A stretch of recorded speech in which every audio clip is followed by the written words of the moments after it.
This is really important, though, because I believe there is no other explanation other than sabotage or ambush. I agree. I saw it firsthand, and when I went to go vote on Election Day, they were running around saying, Charlie, we don't know how to fix these machines. We called the technician. They said they could get around here 3 or 4 in the afternoon. This was in the morning. Yeah. Lines were starting to form. People were starting to get confused. People that were then coming to go vote that way said, forget it. I'll just drop my ballot off. You were not able to vote the way you wanted to, but it didn't just happen there. It happened all across the valley. Why? Sabotage. Primarily in Republican polling places. Yes. That is where it happened. The vast majority of the polling places that went down were Republican polling places. And you're right, people would say, I can't wait for 2 hours. I got to drop the kids off. I got to go to work. I'll come back later. Only to find the lines were even longer later, or they had to drive 20 miles away to find more lines at another polling location.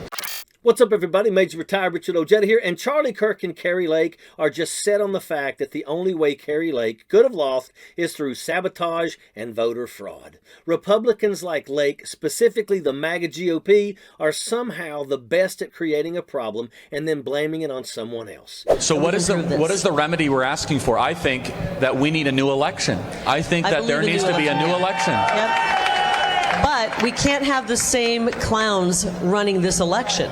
We can't put it back into the hands of people who have bungled the election time and time again.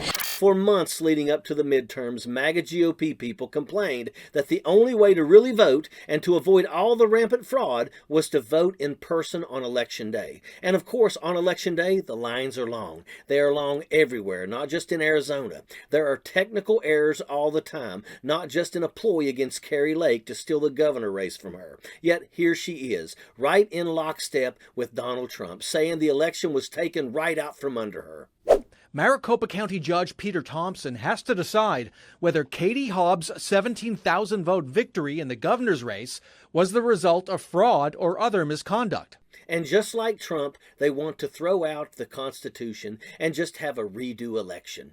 But here's the catch. Kari Lake and Charlie Kirk want to be in charge of the people who, quote, run the re-election. Which again, her thoughts don't match up to the facts. A large majority of those involved in the Maricopa County Election Board are all Republicans. So in her theory, these Republicans would have all had to sabotage an election for someone of their own party. What's the evidence? For the judge to throw out Hobbs' victory, Lake's attorney has to meet a very high bar. Evidence that supports Lake's allegations that a Maricopa County employee intentionally messed with ballot printers and that tens of thousands of ballots were illegally cast.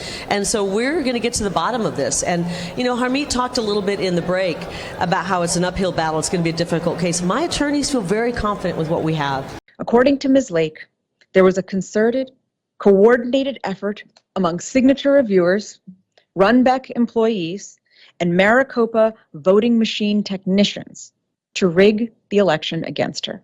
This intentional conduct against Republican voters was driven by the Maricopa County Recorder, who is a Republican, and the Maricopa County Board of Supervisors, 4 out of 5 of whom are also Republican.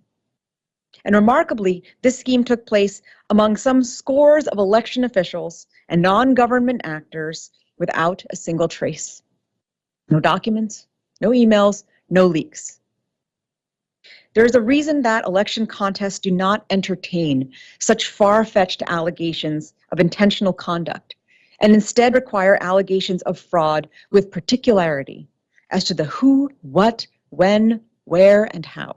I'll say it over and over. There are going to be no suggested solutions for this or any other issue that really impacts Americans, especially not from the crazies over at Turning Point USA or any other far-right media. They just want a reason to pitch a fit and cry about why they didn't have a red wave in the midterms. But they don't want to fix any of the problems that cost them the elections. They just want to cry wolf over and over and over again. If Charlie Kirk tells enough people that the election was stolen and Democrats did it, well then those people will go out into the world and simply blame the Democrats for everything that goes wrong in their life. But they won't ask how Charlie or Kari Lake is going to fix it.